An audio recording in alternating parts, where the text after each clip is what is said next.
Ang pag-ibig ay hindi pinipilit sa taong wala namang pagtingin sa'yo. Pwede kang magmahal ng iba at ibaling ang atensyon sa mas karapat-dapat na may-ari ng puso mo. Magandang araw po sa inyo at sa lahat ng mga nakikinig. Ako po si Vincent at gusto ko pong ibahagi sa inyo ang karanasan ng tatay ko nung kabinataan niya bago pa niya makilala ang aking ina. Noong una ay hindi ako naniniwala sa kwento ng aking ama, pero noong marinig ko mismo sa kanya ang buong pangyayari ay doon pa lang ako naniwala na talagang may aswang at totoong ang kapangyarihan ng pambabarang. Taong 1989, nanirahan sa probinsya ng Davila si Tatay Albert kasama ang kanyang mga magulang. Ikalima siya sa kanilang 6 na magkakapatid at siya na lamang ang natitirang nag-aaral. Lahat ng kanyang mga kapatid ay nagkaroon na ng sariling pamilya. Nasa 14 na ang edad niya noong mga panahong iyon. Hindi naman pihikan sa babae si Tatay Albert. Ang totoo, isa siyang matinik na babaero. Marami siyang babaeng napaiyak, lalong-lalo na noong binatilyo pa lamang siya. Minsan pa siyang pinaputukan ng baril ng mga magulang ng kanyang nililigawan at kamuntik na din siyang masaksak ng itak dahil sa maling akusasyon na di umano ay nabuntis niya ang nobya. Pero kinalaunan ay nabunyag din ang katotohanan na lumandi pala ito sa ibang lalaki at ang lalaking yun ang nakabuntis sa kanya. Nabawasan ang pagiging babaero niya nung maging konsorte siya sa Flores de Mayo at nakapareha niya ang isang magandang babaeng nagngangalang Soledad. May kaya sa buhay ang pamilya ni Soledad. Mga dayo lamang sila sa probinsya at nagmula sa may syudad. Medyo may kabataan si Soledad kay Tatay Albert. Nag-aaral pa lang ito sa unang bahagi ng sekundarya, samantalang si Tatay Albert naman ay nasa ikatlong bahagi ng sekundarya. Hindi nagtagal ay naging magkaibigan sila at lumalim ang nararamdaman ni Tatay Albert kay Soledad. Kaya sinubukan niya itong ligawan, kaso ay nag-alangan siya noong una. Dahil may pagka-istrikto ang mga magulang ng dalagita at hindi pabor sa kanya sapagkat mahirap ang pamumuhay ng pamilya ng tatay ko. Pero nagtiyaga sa panliligaw si Tatay Albert. Sumabay siya sa mga manliligaw ni Soledad na maraming mga dalang pagkain at kinuha din niya ang loob ng mga magulang ni Soledad. Kaya hindi nagtagal ay nagustuhan na rin siya ng mga ito. Kaso ay dumating ang isang mayamang karibal ni Tatay Albert na nagngangalang Juanito at isa ring dayo na buhat sa malayong lugar. Nasilaw ang pamilya ni Soledad sa magara nitong kotse pati sa mga mahal at galante nitong ibinibigay ng mga pagkain at tsokolate. Nalaman pa nila nga may-ari ng malawak na taniman ng palay at mais ang mga magulang ni Juanito sa malayong lugar. Kaya naman, sinulsulan nila si Soledad at mas pinaburan si Juanito kaysa kay Tatay Albert. Wala namang nagawa si Soledad kahit unti-unting nahuhulog ang loob niya sa aking ama, mas pinili niyang sundin ang kanyang mga magulang.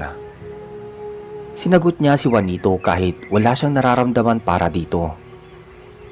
Noong malaman iyon ni Tatay Albert ay sumama ang loob niya kay Soledad. Hindi niya ito pinapansin kahit nakikita sila sa paaralan. Dumalas ang pagsama niya sa kanyang mga barkada at napabayaan ang pag-aaral. Umalik din siya sa pagiging babaero at humanap ng mga babaeng panakipbutas para makalimutan si Soledad. Nabahala ang mga magulang ni Tatay Albert. Nagawa pang umuwi ng kanyang panganay na kapatid na si Tio Agustin at inalamang tunay na kalagayan nito. Si Tio Agustin kasi ang pinakamalapit kay Tatay Albert at dito lamang siya nakikinig sa tuwing pinapayuhan siya nito. Isang araw ng Sabado ay nasorpresa si Tatay Albert pagkakita niya kay Tio Agustin na biglaang napauwi sa kanilang bahay.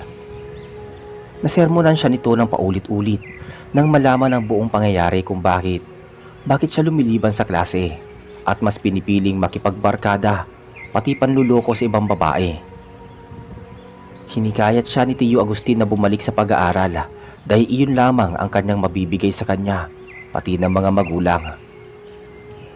Ipanaalala pa ni Tio Agustin na maswerte si Tatay Albert dahil ang dalawang nauna nitong mga kapatid ay hindi man lang nakaabot sa sekundarya at nakipag-asawa na. Doon palang naliwanagan ang isip ng aking ama. Naglaan ng 2 araw si Tio Agustin sa kanilang bahay bago bumalik sa baryo, Consolacion. Bumalik si Tatay Albert sa paaralan. Binawasan niya na ang paggala kasama ang mga barkada. Hindi nagtagal at tumaas na muli ang mga grado niya. Nakabawi na siya sa kamuntik ng pagkasira ng kanyang pag-aaral at buhay dahil sa pagkabigo sa pag-ibig.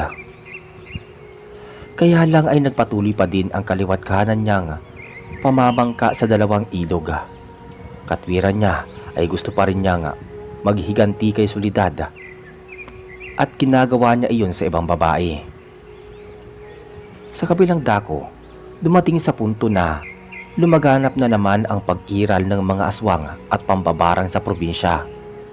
Halos linggo-linggo ay merong mga bangkay ng mga tao na matatagpuan na may malalalim na sugat at hiwa sa mga dibdib at tiyan.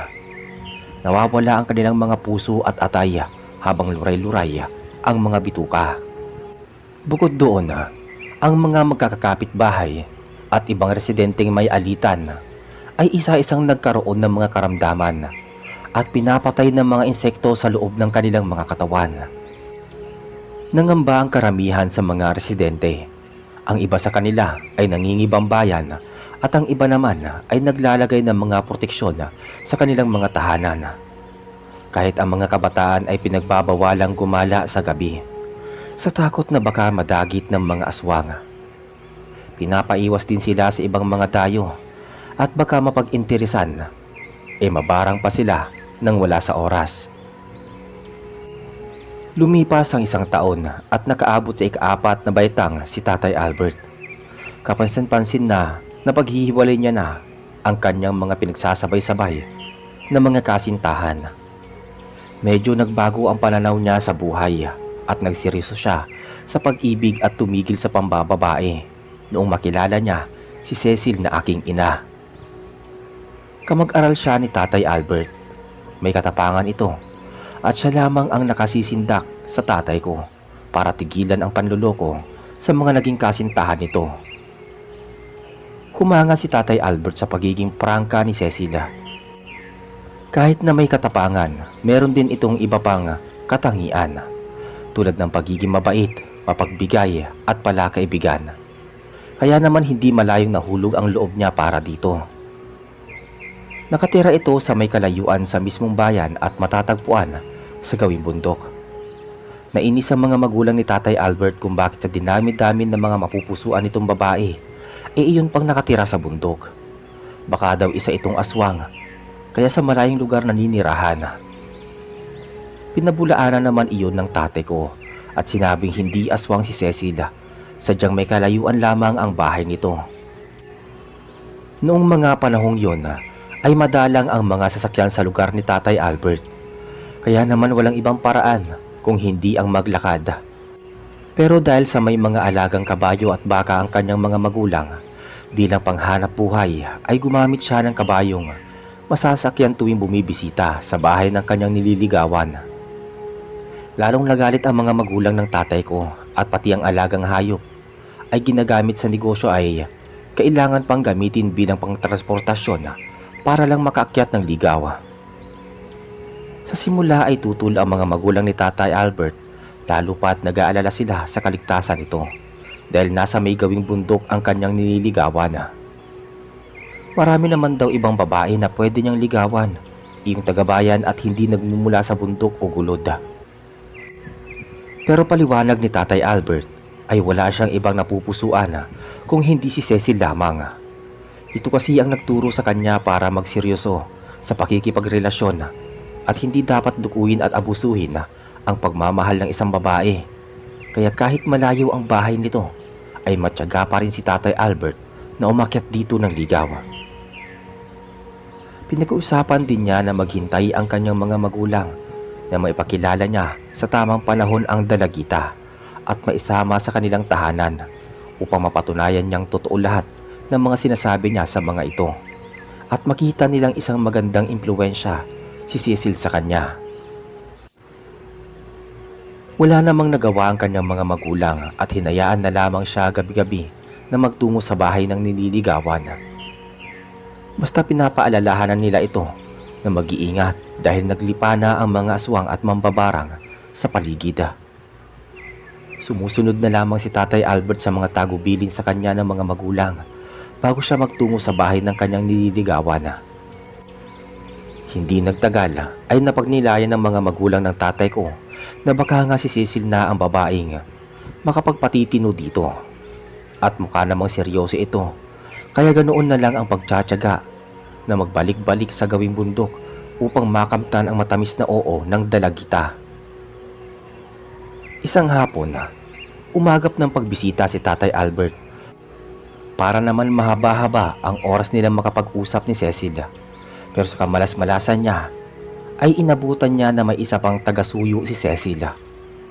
Inakala ni Tatay Albert na siya lamang ang nanliligaw kay Cecil, pero may iba pa pala nga nagkakagusto dito. Sumapit ang oras na kakatapos makipag-usap ng lalaking nanliligaw kay Cecil nang dumating si Tatay Albert. Nagpakita siya sa binata at agad siyang ngumiti dito. Ginantihan naman siya ng ngiti ng lalaki bago nagpaalam kay Cecil. Maya-maya ay kinausap nito si Tatay Albert sa isang tabi. Tumugo ng tatay ko at bahagya silang lumayo kay Cecil. Nagtungo silang dalawa sa isang tabi. Nagpakilala ang binata bilang si Edgardo, na kababata ni Cecil. Inamin niyang matagal na siyang may lihim na pagtingin kay Cecil, kaya noong makahanap siya ng pagkakataon ay niligawan niya ito. Wala namang kaso kay Tatay Albert at wala naman siyang sama ng loob. Mahaba ang pasensya niya at hindi rin siya makasarili. Natural naman kasing maganda si Cecil at tumagdag pa ang kanyang taas at tindigan, kaya posibleng maraming lalaki ang nagkakagusto sa kanya. Nabanggit ni Tatay Albert kay Edgardo na walang masamang tinapay sa kanya at igagalang niya kung sino man ang pipiliin sa kanilang dalawa ni Cecil. Tatanggapin niya iyon nang maluwag sa kanyang damdamin. Nakipagkamay pa siya kay Edgardo at nagpamalas ng pagiging palakaibigan. Ngumiti at nagpasalamat si Edgardo sa kanya. Nabanggit niya na mabuting tao si Tatay Albert. Magalipas ang ilang sandali ay nagpaalam sa kanya pati kay Cecil si Edgardo. Samantalang tumuloy naman si Tatay Albert sa loob ng bahay kung saan nakadaupang palad niya ang mga magulang ni Cecil. Mabait at magiliw sa bisita ang mga mag-asawa. Hinayaan nilang makapagsulong makapag-usap ang dalawa sa gawing sala. Inabot ng alas 7 ng gabi si Tatay Albert dahil napasarap ang kwentuhan nila ni Cecil. Kaya naman minabuti siyang alukinga makapaghapunan ng mga magulang ni Cecil sa kanilang bahay. Pinaunlakan naman niya ang pangalok ng mga magulang nito at doon na siya naghapunan. Naghanda ang mga ito ng ginisang gulay at kamuting kahoy. Kahit simple lamang ang ulam ay masarap pa rin iyon sa panlasa ni Tatay Albert. Lumaki din naman siya sa hirap at hindi siya maarte sa pagkain. Tumutulong din siya sa pagliligpit ng pinagkainan at pagkatapos ay saka siya nagpaalam sa mag-anak na naglakbay na pababa ng bundok. Sumakay siya sa kabayo habang may bitbit na flashlight. Napuno ng katahimikan ang gabi. Tahimik naman ang kabayo at walang nararamdamang kakaiba si Tatay Albert habang binabagtas nila ang daan. Mukhang ligtas siya sa kanyang tinatahak na landas at walang anuman siyang naririnig na huning aswang sa paligid. Pinanatag niya ang loob niya at nagawa pa niyang sumipul-sipul sa hangin. Inabot siya ng halos 1 oras bago siya nakabalik sa kanyang bahay. Nag-alala ang kanyang ina na sinalubong siya sa labas ng bahay. Nabatukan pa siya ng mga ito at noong makitang pasipul-sipul na lamang siya. Parang wala pa daw itong pakialam sa kanyang paligid. Hindi man lang daw nag-iingat na baka may aswang na sumusunod sa kanyang dinadaanan. Hinimas-himas ni Tatay Albert ang ulo bago nagmano. Iniisip ng kanyang ina na palagi na lang dinadaan ni Tatay Albert sa biro ang lahat ng bagay kahit alam niyang namimiligro na ang kanyang buhay. Nerbiyoso kasi ang kanyang ina, kaya naman ingat na ingat siya sa kanyang mga anak. Si Tatay Albert ang likas na palabiro at parang laging walang iniindang problema, kaya naman madalas siyang napagkakamalan ng kanyang mga magulang na walang pakialam. Pero ang totoo ay isa siyang responsableng anak. Pagkapasok sa loob ng bahay ay nangatwiran si Tatay Albert na matapang siya at hindi siya makakapayag na mapatay ng aswang. Sinabi pa niya na sa susunod na pagbisita kay Cecil ay aagahan niya na ang pag-uwi para hindi na mag-alala ang kanyang mga magulang. Pumuntong hininga na lamang ang ina habang si Tatay Albert naman ay naglinis na muna ng kanyang katawan bago siya nagpalit ng damit at dumiretso sa kwarto para magpahinga. Sa kasunod na hapon ay ganado pa rin si Tatay Albert na bumalik sa bahay ni Cecil. Positibo siya na darating ang oras na sasagutin na rin siya ni Cecil. Kaya naman kailangan pa niyang dagdagan ang pagtsatsaga sa panliligaw. Nababahala na ang kanyang mga magulang dahil noong mga araw na yon ay nakabalita na naman sila ng napatay ng mga tao na posibleng kagagawa ng mga aswang. Kaya naman pinagbaon na siya ng baril ng kanyang ama kung sakaling gabihin siya sa pag-uwi. Isa iyong mahabang rifle na may nakalamang ilang pirasong bala. Napapatawa naman si Tatay Albert dahil masyado nang nagiging madrama ang kanyang mga magulang. Wala naman daw aswang na lumalaganap sa lugar nila. Nainis ang tatay niya kaya naman nakatikim siya ng mura at bulyaw buhat dito. Medyo napahiya at nagulat siya dahil doon iyon din ang unang pagkakataon na mapagalitan siya nito, kaya napilitan na siyang dalihin ang barila. Nagpasalamat na lamang siya sa pagmamalasakit nito sa kanya. Sumakay na siya sa kabayo at nagmamadaling makarating sa bahay ng nililigawan. Pagdating niya sa bahay ni Cecil ay kaagad na bumungad sa kanya ang dalagita. Eksaktong wala pa si Edgardo, kaya lumawak ang ngiti niya sa labi. Malaking pagkakataon iyon upang mahabang oras ang mailaan nila sa isa't isa. Matagal silang nag-usap ni Cecil at nasorpresa pa si Tatay Albert nang magseryoso sa pagsasalita si Cecil at ipinahayag nito ang kanyang tunay na nararamdaman. Kinabahan ng tatay ko na baka hindi siya piliin ni Cecil at tuluyan na itong lumayo sa kanya, ngunit taliwas pala ang iniisip niya. Walang paglagya ng kasiyahan ni Tatay Albert nang mismong marinig niya ang malamyos na tinig ni Cecil at nakamit niya ang matamis na oo nito. Ipinagtapat ni Cecil na noong una ay nayayabangan siya sa ugali ng tatay ko, pero nung magsimula na itong manligaw ay nakita niyang mabait at maginoo ito. Tumigil na din sa panluloko sa mga babae at sinikap na magbago, kaya naman minahal niya ito ng husto. Sa sobrang kagalakan ay kinuha ni Tatay Albert ang mga kamay ng dalagita at buong pusong hinalikan. Kaso biglang naalintana ang mga sandaling yon nang mapukaw ang atensyon nila sa presensya ni Edgardo na nakatayo sa may bukas na pinto. Gulat na gulat ang mata nito. Nasaksihan niya ang lahat ng pagpapahayag ng pag-ibig ng dalawa, kaya sumilay sa isip niya na pinagtaksilan siya ni Cecilia. Hindi man lang siya hinintay bago ipagtapat ang tunay na nararamdaman. Binaliwala nito ang kanyang pagmamahal at mas pinili pa nito ang lalaking hindi pa lubusang kakilala ang buong pagkatao, at dahil doon ay sumulak ang galit at inis sa kanyang muka. Maya-maya pa biglang tumulo ang mga luha sa mga mata ni Edgardo at binalingan niya ang mga nagbabagang mga mata. Si Tatay Albert. Lumapit siya sa mga ito at kasunod nun ay pinagbantaan niya si Cecil na hinding-hindi niya matatanggap ang ginawa nitong pagpili ng magiging kasintahan. Pagbabayaran daw nito ang ginawang pambabasted sa kanya. Sinabi pa niya na hindi niya mapapatawad si Cecil sa pagwasak nito sa puso niya, at kasunod nun ay walang anumang paalam na umalis si Edgardo, nagpupuyos sa galit. Nagimbal si Cecil, gayon din ang kanyang magulang, at saglit na nagtungo sa may balkonahe si Cecil, subalit hindi na niya nasundan si Edgardo. Gusto niyang humingi ng kapatawaran, subalit sa tingin niya ay hindi siya kaagad mapapatawad ni Edgardo dahil alam niyang abot langit ang pagmamahal nito sa kanya. At hindi nga madidiktahan ang kanyang puso, lalo pat iba ang tinitibok nito.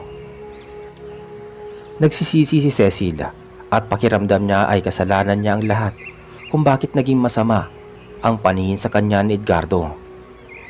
Inalo naman siya ni Tatay Albert. Sinabi ng tatay ko na huwag sisihin ni Cecil ang kanyang sarili dahil wala siyang kasalanan sa nangyari. Sadyang hindi lamang matanggap ni Edgardo na hindi siya ang mahal nito. Nananatili hanggang gabi si Tatay Albert para samahan si Cecil at ang kanyang pamilya. Inisip ni Tatay Albert na baka gawan sila ng hindi maganda ni Edgardo.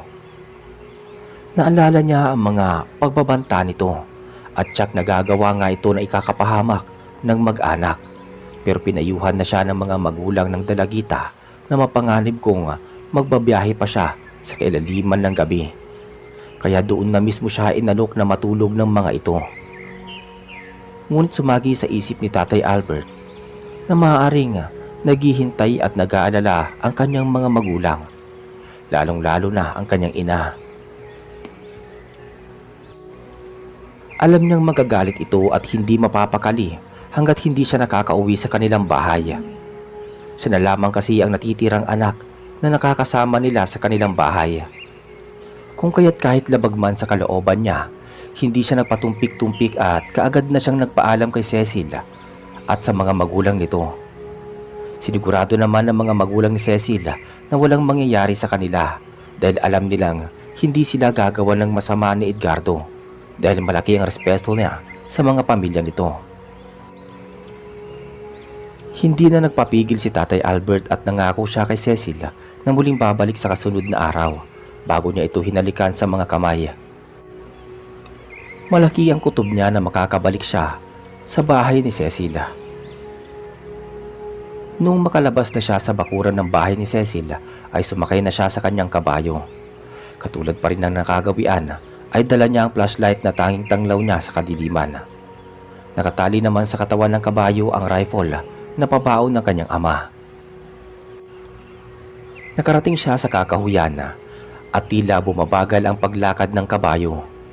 Pasipul-sipul si Tatay Albert habang pinagmamasdan ang daan na naiilawan ng flashlight. Makalipas ang ilang sandali ay saglit siyang napayukod dahil may kung anong bulto ang mabilis na dumaan sa kanyang ulo. Nakala niya na ibon lamang iyon kaya hindi siya pinapansin. Nagpatuloy pa rin siya sa pagbabiyahe nang biglang huminto ang kabayong sinasakyan niya. Nagwala ito at mabilis na umatras. Sinigawan at inutusan ni Tatay Albert na sumunod ang kabayo, subalit hindi ito gumagalaw. Nagawa na niya itong hagupitin ngunit patuloy lamang ito sa pag-atras. Kasabay nun ay nakarinig siya ng pag-alulong ng mga aso sa di kalayuan. Biglang sumagi sa isip niya ang mga sinabi ng kanyang ama noong bata lang siya.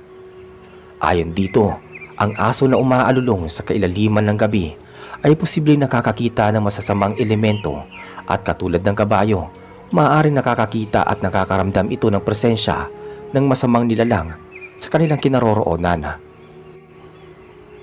Itinapat niya ang liwanag ng flashlight sa daan, subalit wala naman siyang nakitang anumang figura.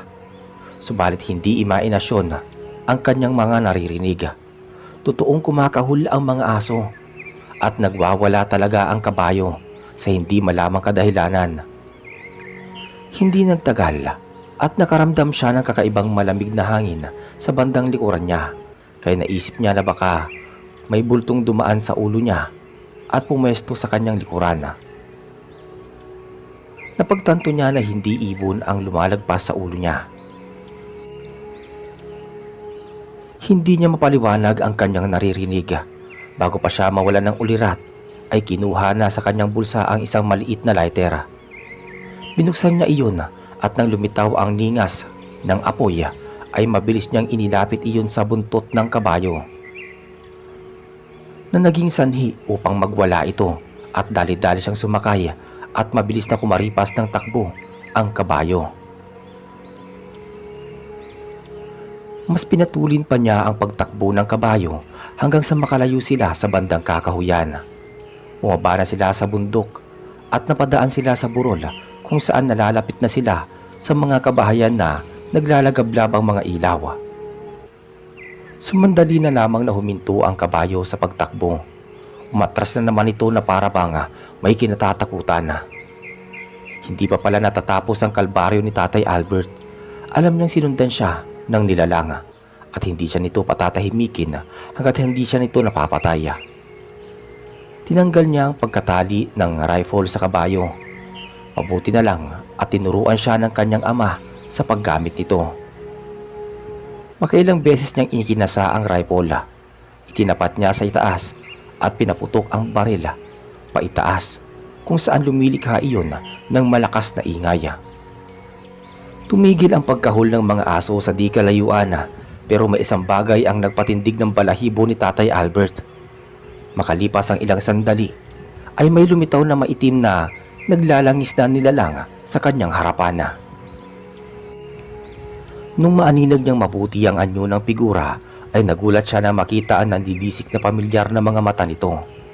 Hindi siya pwedeng magkabali. Si Edgardo ang lalaking yon. Tumutulo pa ang malapot nitong laway at bago pa siya atakihin ito ay tinutok niya ang rifle at paulit-ulit na pinaputukan si Edgardo. Pero mabilis naman itong kumikilos at nakakaiwas sa bala ng barila.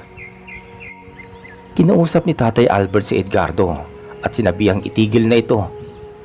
Lalo na ang pananakot sa kanya. Maging patas sana ito at tanggapin ang pagkatalo. Makakahanap pa naman siya ng ibang babae na masigit kay Cecilia. Sa puntong yon ay umangil na ng puno ng galit si Edgardo at mas lalo pang nagbaga ang kanyang mga mata. Hinabol ni Tatay Albert ang nilalang, ngunit nang maulinagan niyang may mga kalalakihang papalapit sa kanilang direksyon na may mga dalang sulo, ay nasilayan ni Tatay Albert ang kabuuan ng pangangatawan ni Edgardo at natiyak niyang isa iyong aswang. Inasinta niya ang aswang at nataplisan ito sa balikat bago pa nagkubli sa isang mataas na puno bago tuluyang naglaho. Dumating ang mga kalalakihan at inabutan nilang mag-isa si Tatay Albert. Pinaliwanag ng tatay ko ang buong nangyayari at tinulungan siya ng mga kalalakihan na makababa sa burol.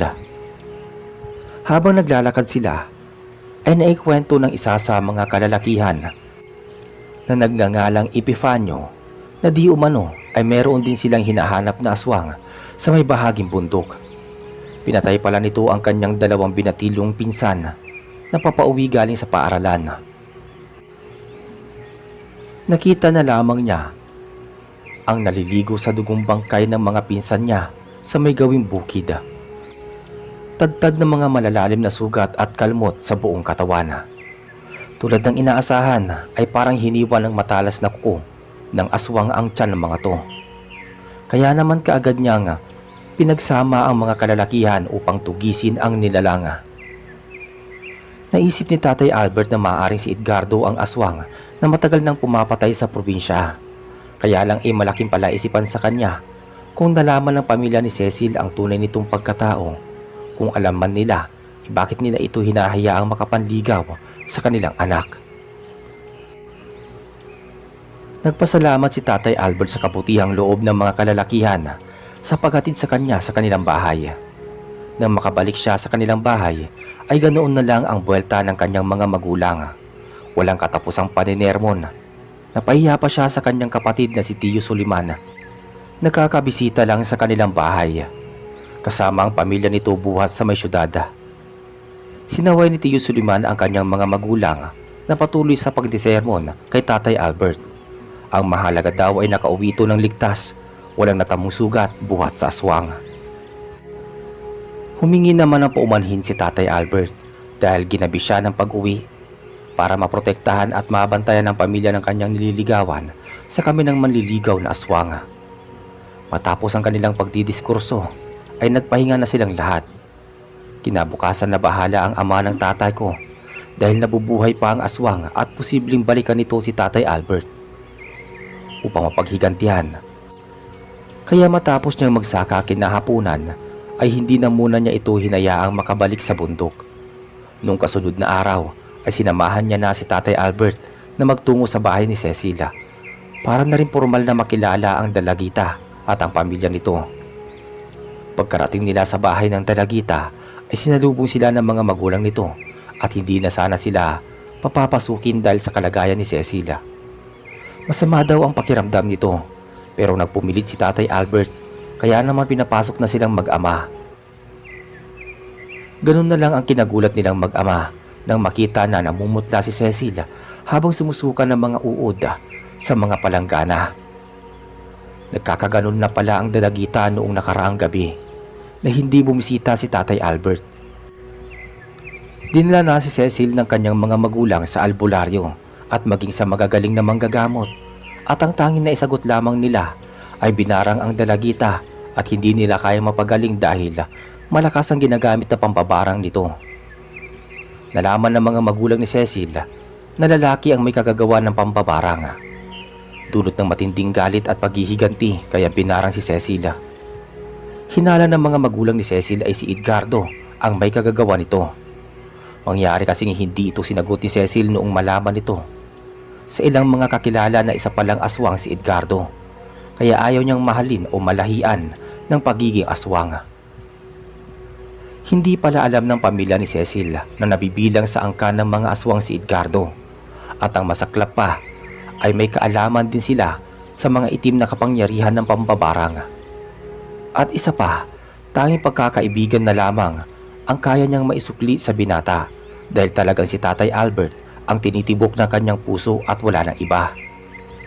Nabanggit ni Lolo Giromino na ama ni Tatay Albert na mayroon siyang kakilalang marunong magbalik ng barang sa taong gumawa ng barang. May kaalaman din sa rebuelta at pagpatay ng mga mangkukulam at mambabarang.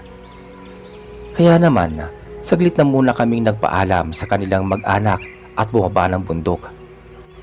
May kalayuan din ang bahay ng kakilala ni Lolo. Nung makarating sila sa kubo nito, ay nakipag-usap at nakiusap si Lolo na pagalingin ng nobya ni Tatay Albert. Pumayag ang matandang nagngangalang Kaelmo at magkakasama silang nagtungo sa bahay ni Cecilia. Mabuti na lamang at may kaalaman sa pangontra sa pambabarang si Kaelmo. Inutusan niya ang mga magulang ng dalagita na kumuha ng sangkap na gagamitin niya sa ritual. Agad namang rumisponde ang mga magulang ni Cecilia at ibinigay lahat ng kanyang mga kailangan. Sinimula ni Kaelmo ang ritual sa pamamagitan ng orasyon at pagpahid ng kakaibang langis sa katawan ng dalagita. Meron pa siyang likidong ipinapainom dito na nagiging dahilan upang patuloy itong magsuka. Dire-diretso ang pagsuka niya ng uod at talagang nakakadiri dahil mga buhay na uod iyon na gumagapang sa malaking palanggana kasama ang malalapot na laway. Nakaagapay si Tatay Albert kay Cecilia habang walang patid ang pagsusuka at pagluluha nito. Medyo bumagsak na rin noon ang timbang ni Cecilia at humpak na ang kanyang pisngi. Pakiramdam ni Tatay Albert ay nag-aagaw buhay na ang kanyang nobya.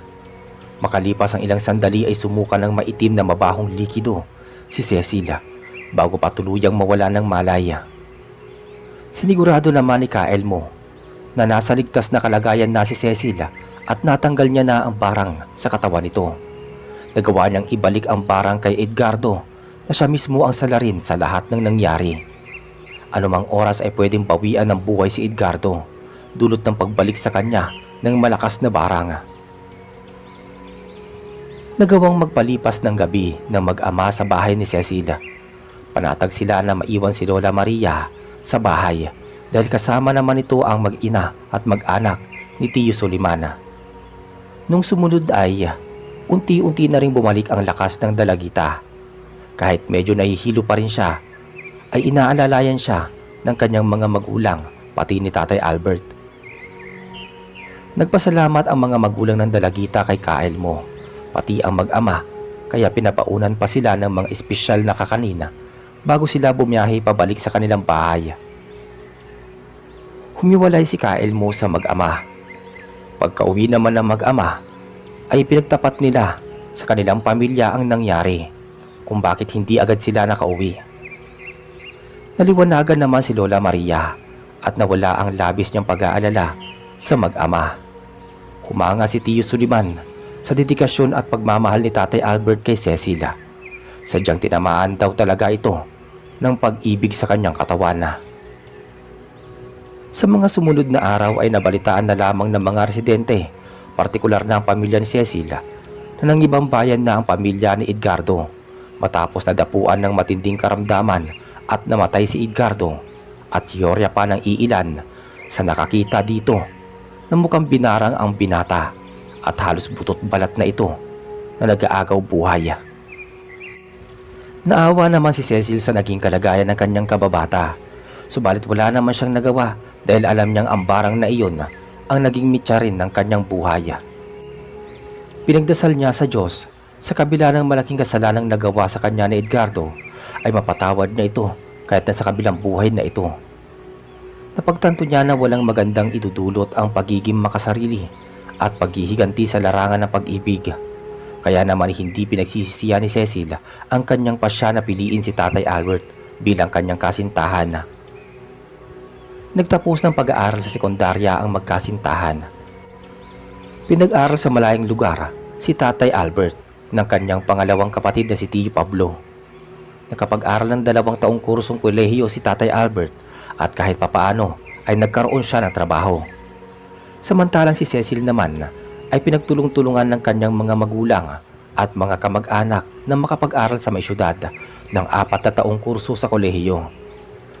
Mas naging maganda ang kanyang naging buhay noong makapagtapos siya sa kolehiyo at maging lisensyadong doktor bago siya bumalik sa kanyang probinsya. Dumating ang panahon at talagang sina Tatay Albert at Nanay Cecil na ang nakatadhanang magkatuluyan. Lumipas pa ang ilang buwan ay naisipan na rin nilang magpakasal noong nakaipon na sila ng sapat na pera. Namanhikan ang pamilya ni Tatay Albert at nakita naman ng kanyang mga magulang na talagang isang mapagkakatiwalaan at mabuting babae si Nanay Cecil. Kaya naman madali na nila itong natanggap at hindi nagtagal ay nagpakasal nga silang dalawa at kaming dalawa ng kapatid kong si Kuya Enyiro ang naging bunga ng kanilang pagmamahalan. Hanggang dito na lamang po ang kwento ni Tatay Albert at nawa ay nakapagbigay ito ng inspirasyon at kilabot sa mga taga-subaybaya. Maraming salamat po sa inyong pakikinig. Hanggang sa muli.